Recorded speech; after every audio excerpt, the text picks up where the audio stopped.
The attack on the TV station, I think, accomplished what the organizers set out to do, which was to terrify the population and illustrate to political leaders how much power and how much brazen force the gangs could exercise. So yes, the individuals who stormed that station were arrested, and the prison riots in general in the country were pacified, arrests were made, but this is not the core issue. The core issue is that Ecuador is now a center for the international drug trade and the violence that comes with it. How can I help? How can I be useful in ending needless suffering? Do not be afraid of work that has no end. We have to organize a social movement.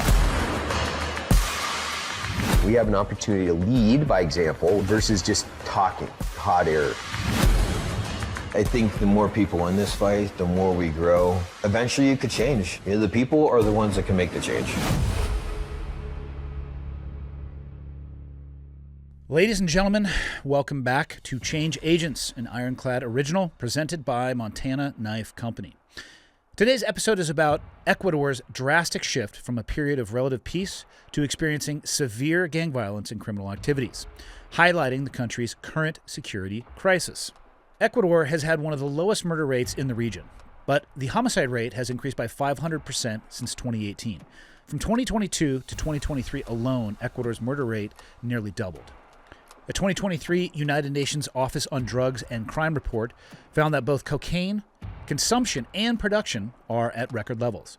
And in 2022, nearly 18,000 Ecuadorians sought asylum in the U.S., a five-fold increase from the previous year. My guest today to discuss this issue is Carl David Goette-Luciak.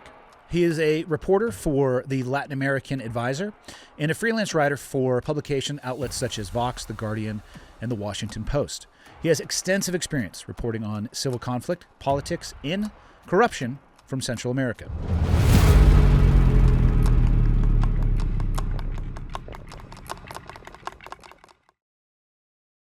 Can you paint a picture for me of maybe the situation in Ecuador a decade ago, maybe 2 decades ago, versus the situation that is emerging now? Yeah, well, I mean, both of those are very different time periods for both the state of Ecuador's political system, its economy, and day-to-day life for most Ecuadorians. So 2 decades ago, Ecuador was really hailed as one of these islands of peace in a region that was characterized by armed conflict, by violence linked to narco trafficking, and by also persistent economic problems. Ecuador, had a flourishing economy, which hit a crisis in the years that followed. And a decade ago, you're looking at a country that is suffering economically and struggling to finance a lot of the programs and services of its public sector. But it's still relatively stable in terms of the issues of violence and organized crime that have plagued its Andean neighbors. Of course, organized crime does exist in Ecuador during this period, but the violence and the impact on quality of life is not there. So Guayaquil, for instance, is still a beautiful seaside town and a lovely place to visit as a tourist. And really, this all changes in 2020. And in the years since then, you've seen car bombings, assassinations, beheadings, and the stringing up of victims from bridges, like something from Juarez a decade or so ago, and just an explosion of violence that's driven by gangs, and particularly on Ecuador's coast. The capital of Quito, in many ways, is isolated from a lot of this, but the coastal area of Ecuador has really been transformed, and the lives of ordinary citizens there have changed dramatically in the course of such a short span of time that I think it's really disorienting, not only to analysts and writers and journalists outside, but also to average people living in many of the coastal cities of Ecuador. Yeah, I can only imagine that that would be a jarring shock. Just out of curiosity, what first piqued your attention about Ecuador? How did it hit your radar as a journalist? I've always been interested in writing about Ecuador, about its economic problems earlier. But for the last several years, I've really been writing and focusing specifically on this. And for a number of years, I was writing about how Ecuador was a tinderbox that was set to explode because you saw these worrying signs. In Guayaquil, suddenly the escalation of the conflict between the gangs involved bombings of entire apartment complexes just to try to assassinate one major figure. And this was really out of sync and a huge departure and outlier from what violence had looked like in that region previously. And a lot of the indications pointed to kind of a singular event in 2020 in which the leader of the largest organized crime group, the largest domestic organized crime group in Ecuador, the Choneros, the leader was assassinated in 2020. And what was apparent from the outside even then was that this had sparked a power struggle within splinter factions of that organization. But what's become increasingly clear in the years since is that it's not just that battle between different factions of the Choneros, but also a whole host of international criminal organizations, money, arms, and connections that have fed into not a proxy conflict, but have transformed the nature of violence and conflict in Ecuador, particularly on the coast. Is it largely based just due to the narco economy? Maybe not necessarily in Ecuador, but it's obviously sandwiched in between Peru and Colombia, which, I mean, let's be honest, one of their main exports is cocaine. Well, yeah, of course, absolutely. So, I mean, this is not really an Ecuadorian problem. This is the latest manifestation of a regional, if not the international problem, which is the cocaine trade. So Ecuador has never been a large producer of cocaine. That's produced primarily, of course, in Colombia, as well as in Peru and in Bolivia. But Ecuador has always been a strategic transshipment point for cocaine. And in the last decades, a lot of cocaine was traveling directly from Colombia by various overseas and air routes to the United States.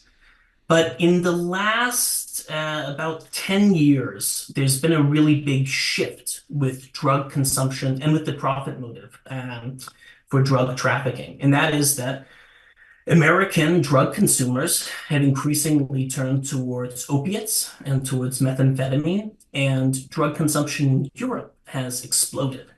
So from 2016, I think just till 2020, the seizures of cocaine in ports like Rotterdam in the Netherlands has quadrupled, indicating this massive jump in the consumption of cocaine and in the demand for cocaine in Europe.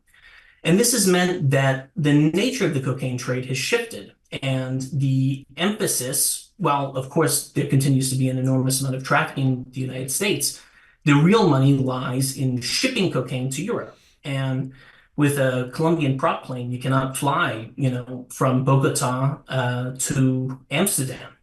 So this means that the primary route in which cocaine is smuggled to Europe is through shipping containers. And in Ecuador, the port of Guayaquil is an incredibly strategic transshipment point to Europe. And there's a lot of opportunity, particularly because of the export of bananas. Which is a bit specific and funny, but containerized bananas have to be loaded and have to be unloaded very quickly. So the capacity for authorities, both in Ecuador and in the European ports to which these containers travel, to check all of this is limited. And an enormous amount of cocaine is now smuggled to European consumers through containerized bananas on international shipping lines. What kept Ecuador out of the cocaine production industry? I'm assuming I'm not an expert in the geography of the region, but does it have the same climate and growing ability as, let's say, Colombia and Peru on the the northeast and the southern borders?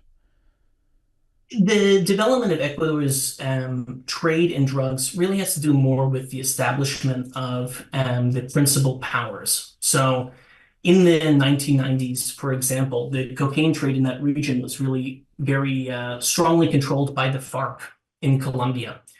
And in Peru as well, these sort of established guerrilla armies that created deeper links with narco trafficking organizations and engaged in the drug trade allowed for this expansion of the business. But these were regimented, incredibly well organized armies and criminal operations. And Ecuador did not develop these kinds of groups.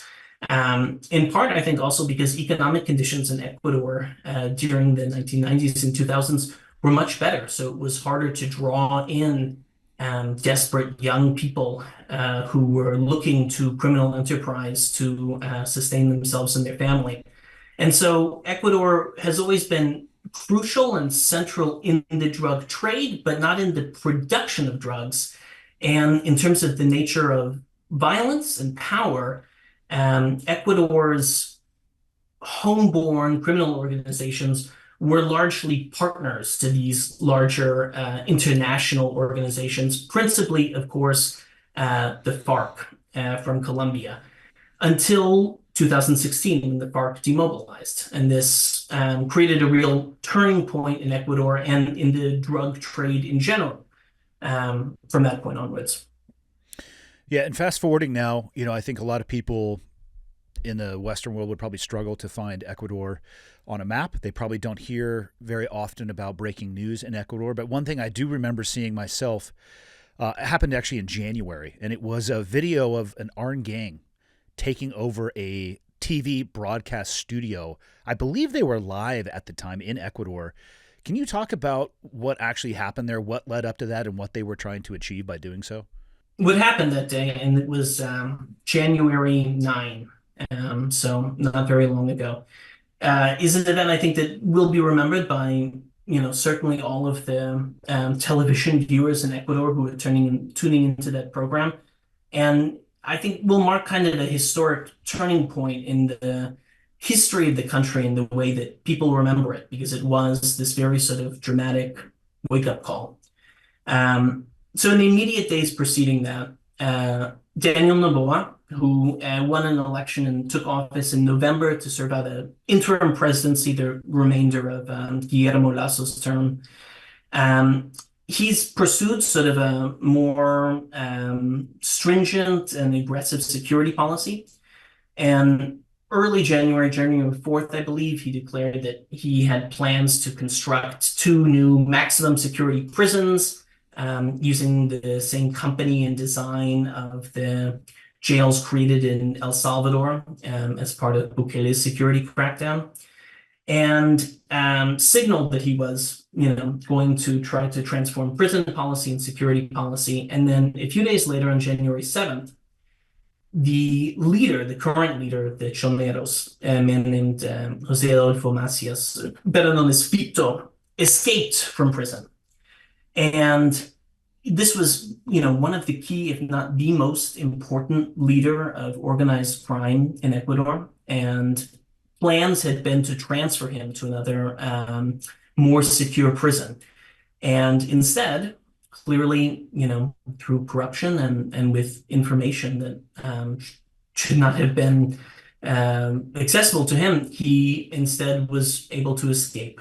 And in response to that, on January 8th, the President Noboa declared a state of exception and mobilized the military in a hunt for him. And this set off a series of massive prison riots around the country. And that led on January 9th then to an escalation of gang attacks across the country. And this saw them invade hospitals, universities, carry out bombings and shootings. And in the most dramatic of these attacks, a group of armed men stormed this live television broadcast in Ecuador. And this was really a show of power from the gangs, illustrating that, they are now political players and can push back against the security policies of the state and flex their own muscle. And this has led to sort of this current push by the government with the president declaring the same day of these massive attacks that the country was in a state of internal armed conflict. And he designated the nation's criminal organizations, 22 or so gangs, as terrorist groups, and has begun sort of a new phase of an attempted security crackdown in Ecuador. I hope you are enjoying season 2 of Change Agents, which is an Ironclad original. And if you are a fan of the podcast, you know that we are presented by Montana Knife Company, which from where I am sitting right now is a short 2-hour drive, maybe 120 miles due south towards Missoula. I was first exposed to this brand through its founder, Josh Smith. And actually, when I first met him, I wasn't even aware of what Montana Knife Company was. He sat across the table from me. We had a conversation, and I have been a fan ever since. This was a few years ago, and the velocity and trajectory of that company is unbelievable. I directly associate that growth with who Josh is, what he stands for, and what he puts into his product. So a little bit more about Josh. He's been making knives for 30 years. They're made in the USA. They have a multi-generational warranty and free sharpening. They're design tested and they're built by hunters, and MKC's a hunting knife company first and foremost. They sell out their knives sometimes in under 60 seconds. And if you want to see what they have available or what's coming up, surf over to montanaknifecompany.com. They have a new knife drop every Thursday at 7 p.m. Here's what I'm going to say on that. Practice checking out. As ridiculous as that sounds, you need to have your credit card information loaded and practice the checkout process, because they go like that. I cannot even count the number of times I have had a knife taken from my cart because somebody was faster to purchase it than I was. People ask me all the time, what's my favorite blade of theirs? I go with the Mini Speed Go. It is my everyday carry knife. I don't use it for knife fighting. I use it for things that I need a knife for, so usually opening boxes. But it is my favorite blade, and if you're a fan of working knives made for working people, I highly suggest that you check out Montana Knife Company. And I'm going to add to that. Let's talk a little bit about the warranty. They have the best warranty program in the industry. No matter if you bought the knife from them directly, or bought the knife from a friend, or it was gifted to you, or if you even found the knife, they're going to honor the warranty for the life of the blade. How awesome is that? Couldn't be more proud to have them as the presenting sponsor of Change Agents. They are a fantastic organization.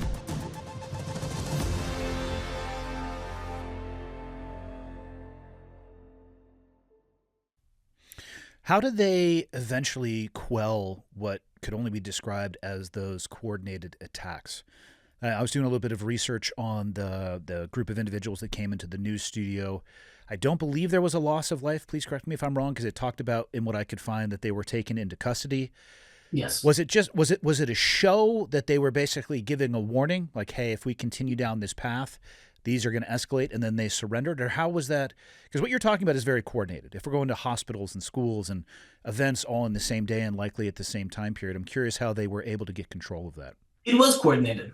And the attack on the TV station, I think, accomplished what the organizers set out to do, which was to terrify the population and illustrate to political leaders how much power and how much brazen force the gangs could exercise. So yes, the individuals who stormed that station were arrested, and the prison riots in general in the country were pacified, arrests were made. But this is not the core issue. The core issue is that Ecuador is now a center for the international drug trade and the violence that comes with it. And the conflict between armed groups inside that country is not only going to continue to lead to widespread violence, but may indeed escalate. And although right now we've seen a big drop in violence, there's a lot of indications that this larger problem is still there. And whether gangs have decided to take a strategic retreat, whether there's been some kind of negotiation with the government, there's no evidence of that, but it's a tactic that's been pursued by Latin American leaders in the past. I think most analysts would agree that these forces are lying in wait and can continue to carry out these attacks or exercise power in whatever way they want to in the near future. Does Ecuador itself have the tools to deal with their capability? You know, declaring an organization a terrorist organization is one thing. Having the police force or federal government abilities to actually do something about it is a very different thing. Absolutely not. But that said, the problems that affect Ecuador's military and its judiciary and its police are issues that affect many countries. But the idea that sending in the military, and this is what's happened. So, over the last several weeks and months, there are military patrols, particularly in coastal cities like Guayaquil, that are so central in the drug trade. There's curfews, there are checkpoints, there's been mass raids and operations, the arrest, I think now of around 11,000 people since this crackdown began in January. But the real core issue in Ecuador is that the money, influence, and power which organized crime in that country has amassed has already wrapped its tentacles and its roots into the police force, the military, into the prison system, into the judiciary, into the National Assembly, even. And one of the big indications of this is the Attorney General has pursued this case that she calls the metastases investigations. And this has been a case built around phone records from drug traffickers and leaders of organized crime that have implicated a number of judges, including the previous head of Ecuador's prison system, a member of the National Assembly, I believe, as well, and resulted in the arrest of something like 30 government officials. And it's still ongoing. So you see evidence that Ecuador's institutions have already in many ways been co-opted by the narco traffickers and the gangs that the state is seeking to suppress. So when you send the military into prisons, what is really being accomplished? Last month, the military was sent in and was able to pacify these prisons in which there were riots. But last month, there was an enormous cache of weapons that was found in one of Guayaquil's prisons, indicating, of course, that the military presence there has not ended the control of the gangs. And a point that one of the people I interviewed for the piece I wrote for Vox, Daniela Chacon, former vice mayor of Quito, really pressed on this point that the gangs are in control of the prison system. How else could, this top leader, the most wanted criminal in Ecuador, Fito, walk out of jail? And 2 days later, his rival, the leader of the Tiburones gang, also just simply left prison because they run the prisons and they continue to run their criminal enterprises from there. So, pouring military into the street, sending gang members to prisons, if the structural issues are not fixed, I don't think that solves the core issues that Ecuador is facing. I've been very fortunate to host quite a few episodes specifically on drug cartels in Mexico and their influence. And the language that you are using, the situation that you are describing, whether it's at the lowest levels of law enforcement, the highest levels of police, the court systems, the politicians, the corruption and their influence in there, it is eerily similar to what you hear about the power of the drug cartels in Mexico. It's not similar. It's the same. The drug cartels of Mexico are operating in Ecuador.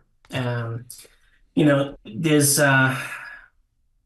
almost an error we make linguistically when we talk about Mexican drug cartels, because in truth, these are transnational, international criminal operations, some of the largest businesses in the world in terms of international trade and the shipment of cocaine.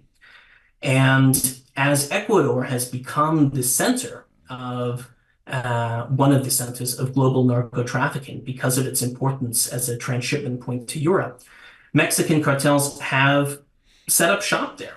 And a lot of this, again, develops and escalates after the FARC's demobilization in 2016.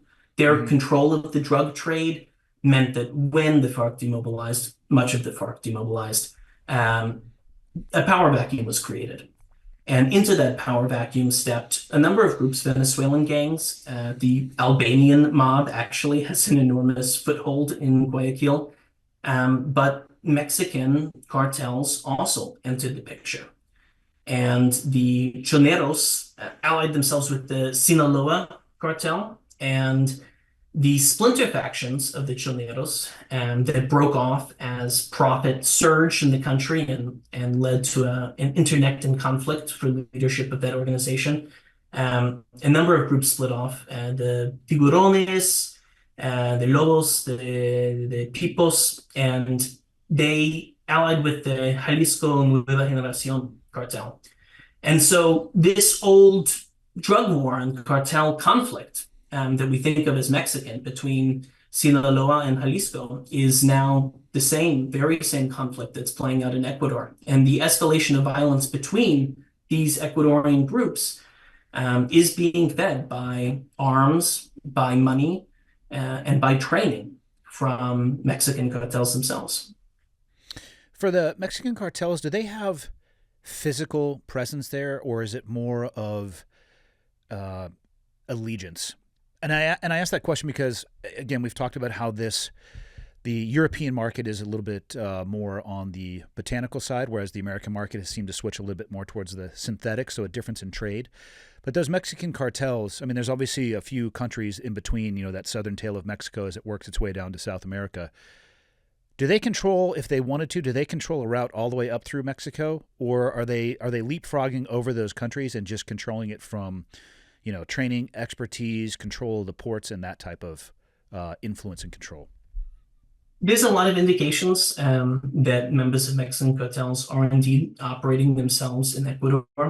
Though I think the indirect influence of money, power, and direction is probably the more important factor. Because in Ecuador, due to a prolonged economic crisis that's plunged thousands of people into poverty, there's ample recruitment grounds for young men hoping to support themselves and their family. So with money and organizational structures, it's not hard to build a new criminal organization there. But yeah, evidence points to the fact that both the Jalisco Nueva Generación cartel and the Sinaloa cartel are deeply intertwined with members of the Ecuadorian organized crime groups that operate there domestically. And again, while these groups are involved in trafficking over land and by air to the United States, the centrality of Ecuador is really about control of the port, which is why so much of this violence is centered in Guayaquil, the major port city in Ecuador. That makes sense. Even rolling into this week, the week of March 25th, I have a note in front of me here. Ecuador's youngest mayor, correct me if I'm saying this wrong, Brigitte Garcia, was shot dead, which is, I mean, that's an escalation of political violence for sure. Is this something that is new to the violence scope and scale of Ecuador as well, that has accelerated beyond 2020? Yeah, well, it's new, relatively speaking. Again, the idea of political assassinations and car bombings and gruesome public murders, this was all very foreign for Ecuador only a few years ago. These were things that people associated with Colombia, with Mexico, to some extent with Peru. But since 2020 and the beginning of this real internecine conflict between factions of Ecuador's organized crime, this has all exploded. And again, with the influx of money from the cocaine trade, these crime groups have become more and more enmeshed with politics and have attempted to start exercising more political power. And with that comes political assassinations. So Brigitte Garcia, who was just murdered, is one of a series of tragedies. I don't think she's, in the last year, I think there's been at least one other mayor who was killed and a mayoral candidate that was assassinated. And perhaps the most notable murder was last year. An incredibly brave man, Fernando Villavicencio, who was an investigative reporter who was running for president, was gunned down, I believe in August 9th of last year. And that was, perhaps the most high-profile political assassination. But again, who is behind these killings is difficult to establish. For instance, with Vicenio's murder, there were 6 Colombians who were arrested in connection with that killing, and then all of them were murdered in prison almost immediately. And Peru, in the last week or two, has carried out a series of mega raids and operations trying to track down criminals connected with that killing. So the targeting of Ecuadorian politicians is also international crime groups that are targeting Ecuadorian political figures and also surely attempting to bribe and corrupt others. How do you think that plays out for the new president that you mentioned, Daniel Noboa? 35, he's already come out as being very anti-gang. What do you think the future holds for him? Well, Noboa is very popular right now. I think latest polls put his approval rating at 70% or above. So the nation has really rallied around him. He's been in office a very short time. He came into office in November, and he's serving out only an interim presidency until elections can be held because he's finishing up the term of the previous president. Noboa's security crackdown has, won approval from the Ecuadorian populace, but a lot can change. I think that the resumption of gang attacks and the re-escalation of violence in that country is sadly probably inevitable. And that can throw the upcoming elections certainly into question. And Noboa is going to try to win re-election. And I think his attempt to put forward a really strong security policy is also certainly part of his electoral strategy. But any number of things can destabilize or turn that entire situation on its head between now and when Ecuadorians go to the polls. Yeah, I was just thinking about what you're talking about. The popularity with the people doesn't surprise me at all. I suspect they may not have surveyed the gangs and their thoughts on his anti-gang stance, but it also might point to why they selected the institutions that they did. I believe you said it was on January 9th when it was more than just the TV station. It was the hospitals and other organizations. It seems like they were targeting institutions that perhaps people would think were more secure. And I can see a few reasons to do that, whether to show the fragility of the government or the leader in your organization, or just to show the vulnerability that most people have throughout their everyday life and that they don't want to recognize. I'm just curious your thoughts on that. Absolutely. I think I think January 9th will be remembered as a turning point in the history of Ecuador and the way that people think about the security situation and the political stability of that country.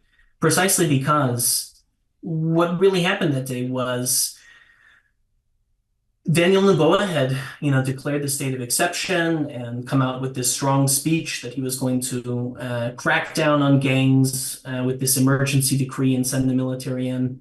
And in response, what the gangs illustrated through their brazen attacks on public institutions, universities, this television station, in the street and in public, was to show that the government is not in control. And they wield an enormous amount of power and can completely upturn the country with a series of bombings and shootings. And what happened that day, I think, really is in many ways terrorism. It's an attempt to strike terror into the hearts of ordinary Ecuadorian citizens and demonstrate a kind of power that forces all kinds of different institutions in Ecuador to think through how they might reckon with and attempt to deal with them. And who knows, a lot of this is not visible to us on a public level, whether this resulted in negotiations between government officials and gangs. But I think that demonstration of power was a way of Ecuador's criminal groups announcing that they're no longer a minor player in a struggle between the government, but that the real struggle for control of the country is now in between Ecuador's main criminal organizations and gangs. Did it provide Ecuador, the declaration of them becoming terrorist organizations, does that provide Ecuador any other tools or enhancements or aid in the region that may help fight them? Or is it literally just vernacular that has shifted? it provides the government a number of tools, though I think many may have unintended consequences. So the declaration of internal armed conflict, the designation of these groups as terrorist organizations, the mobilization of the military, allows a rollback of civil liberties and expands the capacities and the abilities of law enforcement to pursue criminals, to arrest them, and to jail them. But again, and I think John Walsh has written some really wonderful things at the Washington office in Latin America, WOLA, about the potential for that kind of militarized approach to really put citizens in greater danger. And one of the points that he underlined to me when I talked with him is that when the state, in this example, Ecuador, attempts to roll back the safeguards, the rules, and the restrictions upon state power in order to crack down on crime, it is also in many ways serving the ends of those criminal groups that hope to co-opt the state through corruption and through abuse.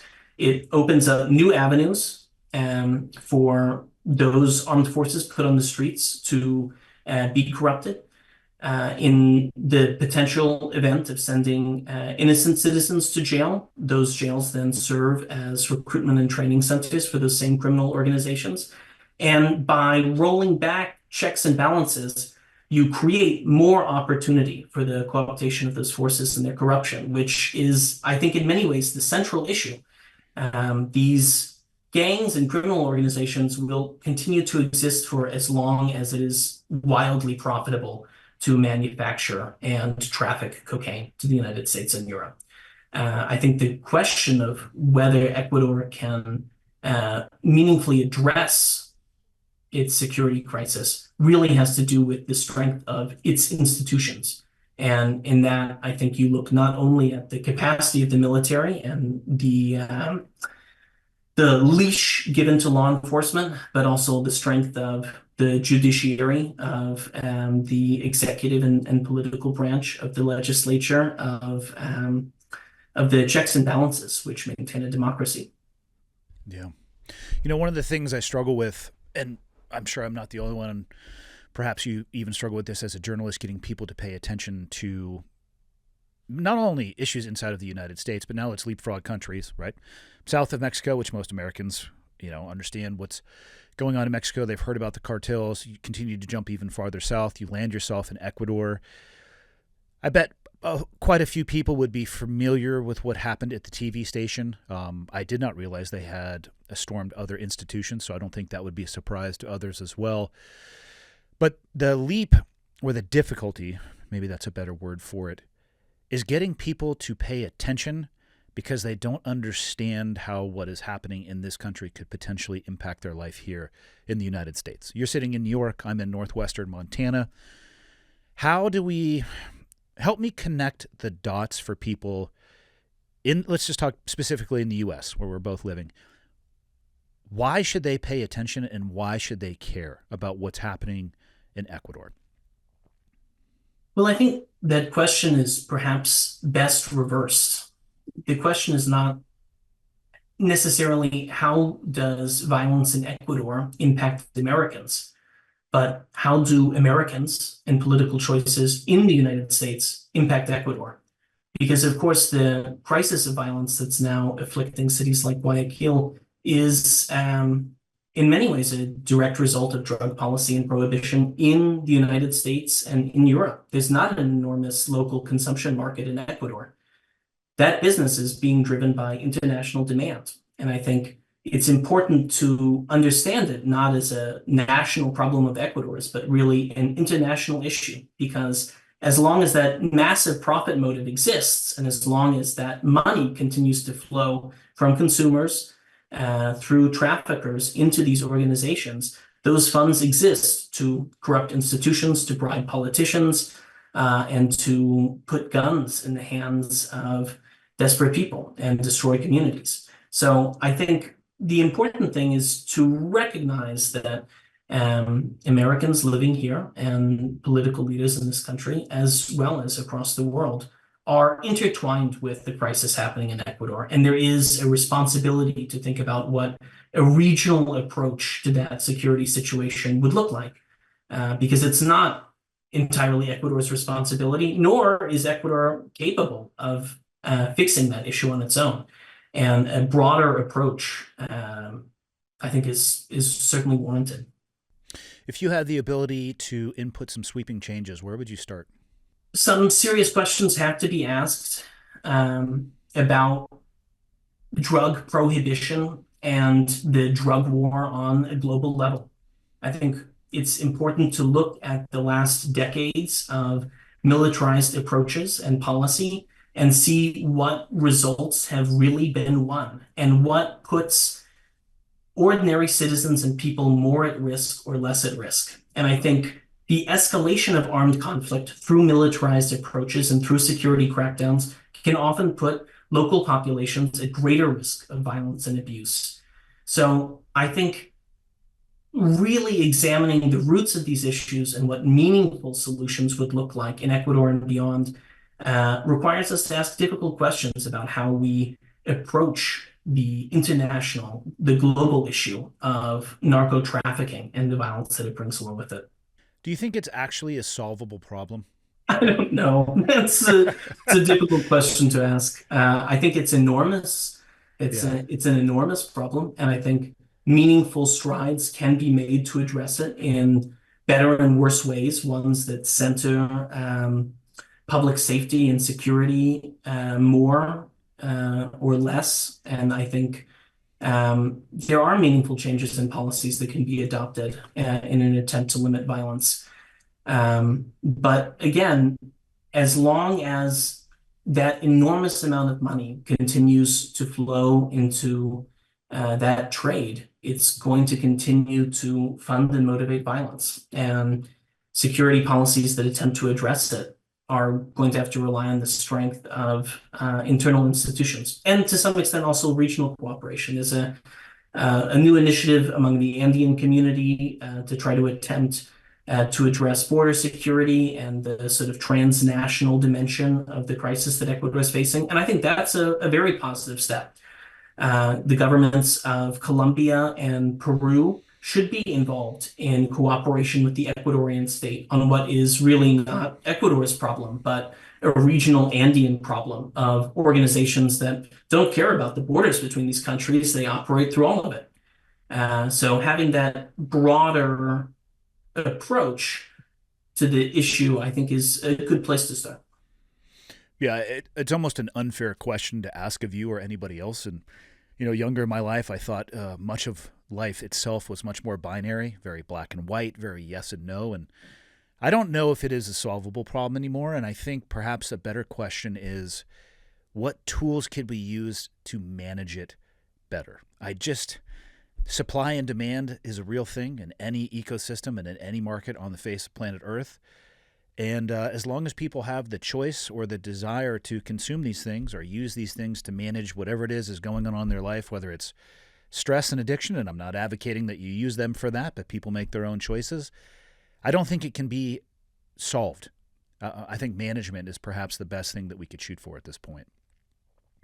Well, I again advocate to check out some of John Walsh's work at the Washington office on Latin America. He makes a very strong case for re-examining global drug prohibition and addressing that demand aspect, because of course the demand for drugs seems to be an inevitable part of our world, but the amount of money that's funneled into criminal organizations to meet that demand is not a de facto necessary requirement of those economic factors.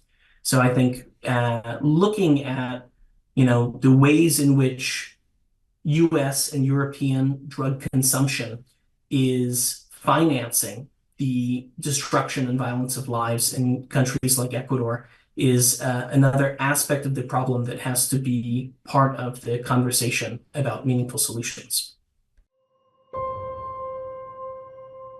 Ladies and gentlemen, today's episode is also brought to you by Mountain Tuff.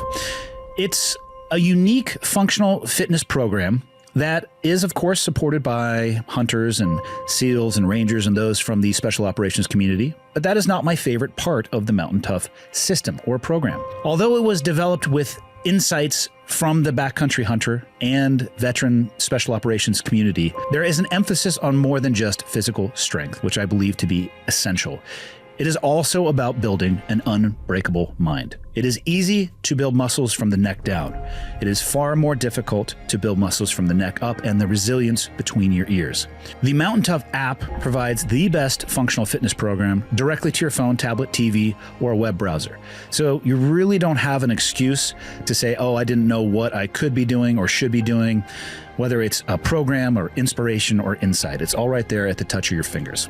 Some of you might be saying, well, I'm not a ex-special operations personnel. I'm also not a backcountry hunter. That's okay.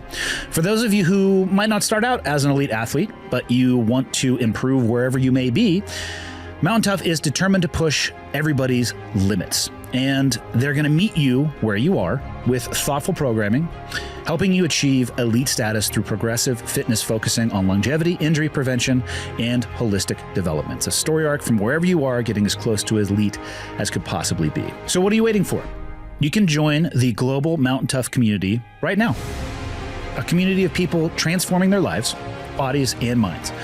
Download the Mountain Tough app today and start training to always be ready for whatever it is you're trying to be ready for the backcountry, for the mission, or just life's unexpected challenges. Because when it comes to being prepared, there's no excuse to not start now. You can use the code CHANGE, which I'm looking at all capital letters, one word, at mountaintough.com on the monthly plan to get your first month absolutely free after your 14-day free trial. That's 6 weeks free to dive in, test the waters, the programming, and make sure it's actually for you. What are you waiting for? You can change your life today. Be ready for the mountains, the mission, and just life in general.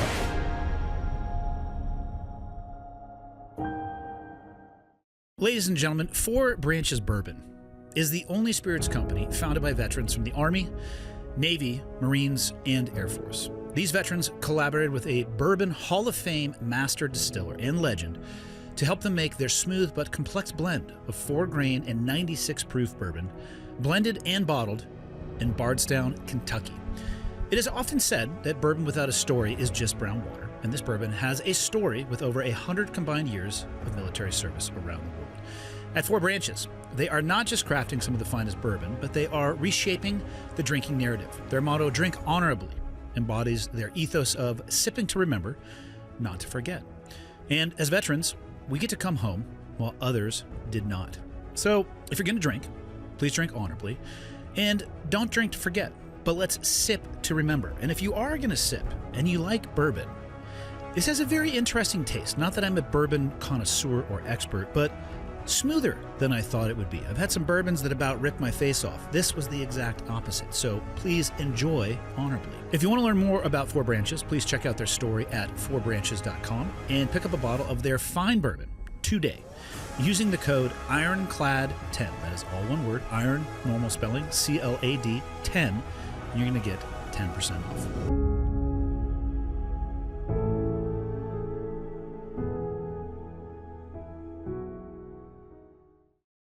What's life like for, I don't know the correct term, but we'll call it an average Ecuadorian, especially outside of one of these port cities? Are they really noticing drastic changes, or is it kind of just life as has been before them? It really depends on the city. In Quito, there has not been quite the same explosion in homicide and in violence. But in Guayaquil, and I have some friends living in Guayaquil, there really has been a massive change in life.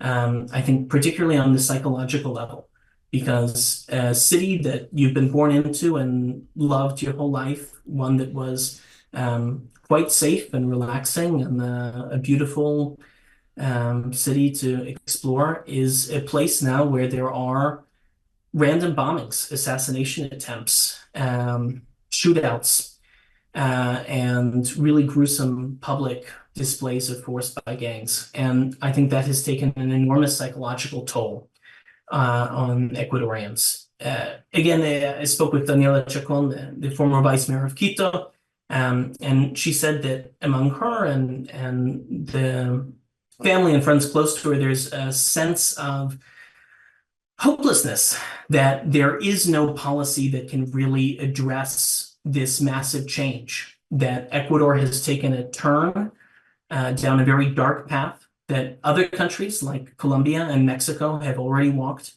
in which gang violence escalates and horrifically impacts the citizenry living in those countries. And I think there's a sense from Daniela Chacon and also from people I know living in Ecuador that there is a very difficult future ahead to which there are no easy solutions. Two-part question for you. When you're looking at Ecuador, what is it or what are you seeing that provides for you the most sense of hope? And then on the other side of that coin, what is it that you are seeing that provides or gives you the greatest sense of concern? I think there's a fun way to answer that question with one thing, both the greatest sense of hope and the greatest cause for concern. And I think that would be the efforts of Ecuador's Attorney General, Diana Salazar, and her Metastasis operation and investigation. And this is both. So I think Salazar's investigation, which has led to dozens of arrests and really looked at, okay, taking the phone records and the evidence collected off of narco traffickers and criminal leaders, how can we tie together the series of connections and bribes that have been paid to judges, to prison officials? Where is corruption stemming from? Some of the things revealed in that investigation showed that prosecutors had been paid to delay cases involving prominent gang leaders and to funnel them into specific prisons. That type of work, I think, is one of the most crucial ways in which security can meaningfully be bolstered in Ecuador, because rooting out that corruption and securing the balance and strength of institutions, cracking down on impunity, those are the necessary groundwork to being able to meaningfully address crime instead of just appearing to by making a bunch of arrests and building a new prison and sticking people inside of it.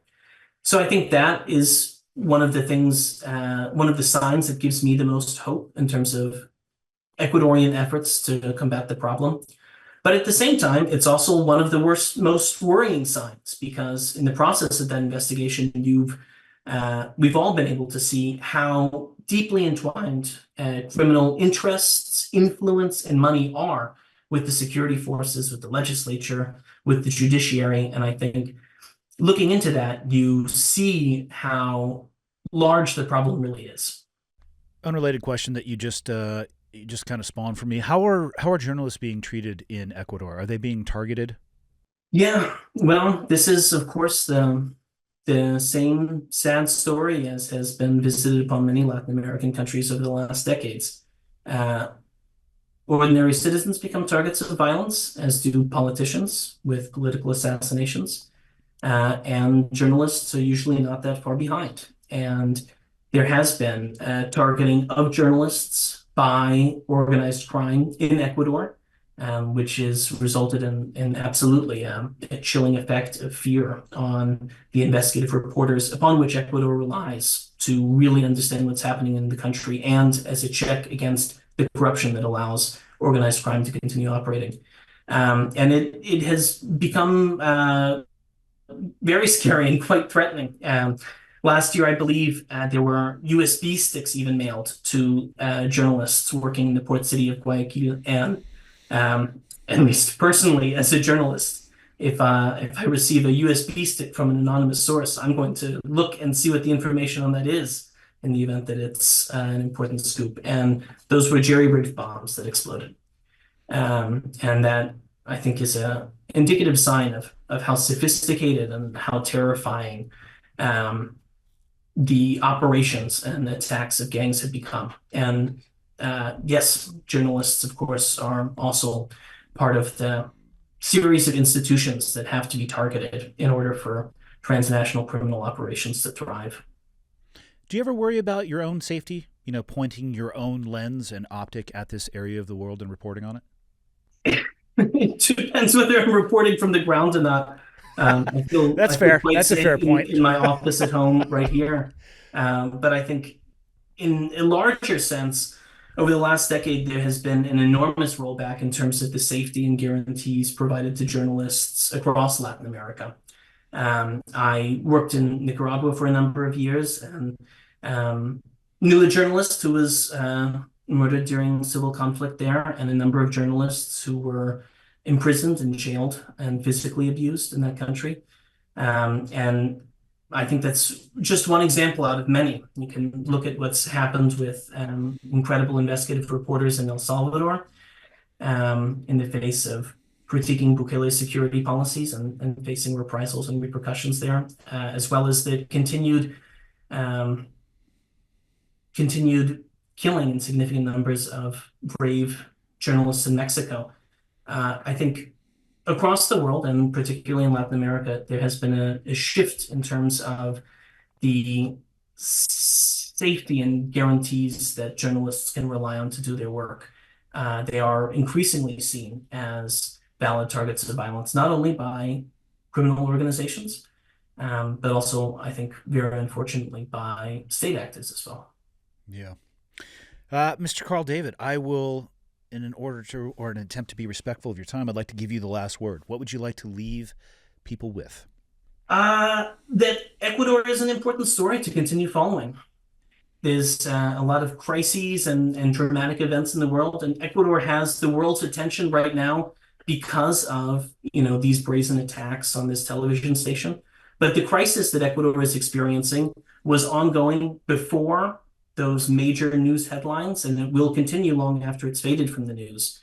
So I think one of the most important things is to recognize that there is a tragedy and a crisis occurring in that country.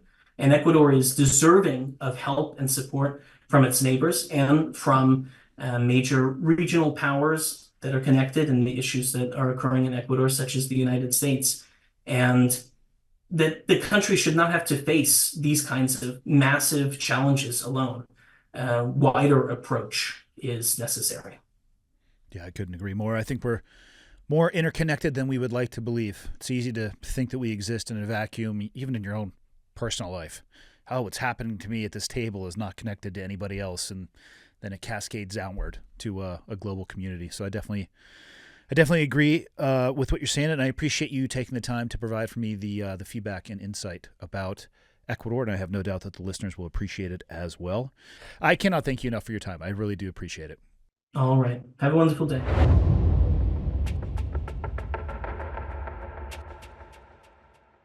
If you want to learn more about this issue and stay informed, please visit the International Crisis Group website at crisisgroup.org, or you could follow Carl David's work on Twitter at Charlie Delta Goette-Luciak. Thank you again for tuning in to Change Agents, an Ironclad original presented by Montana Knife Company. Looking forward to seeing you all next week with a brand new episode.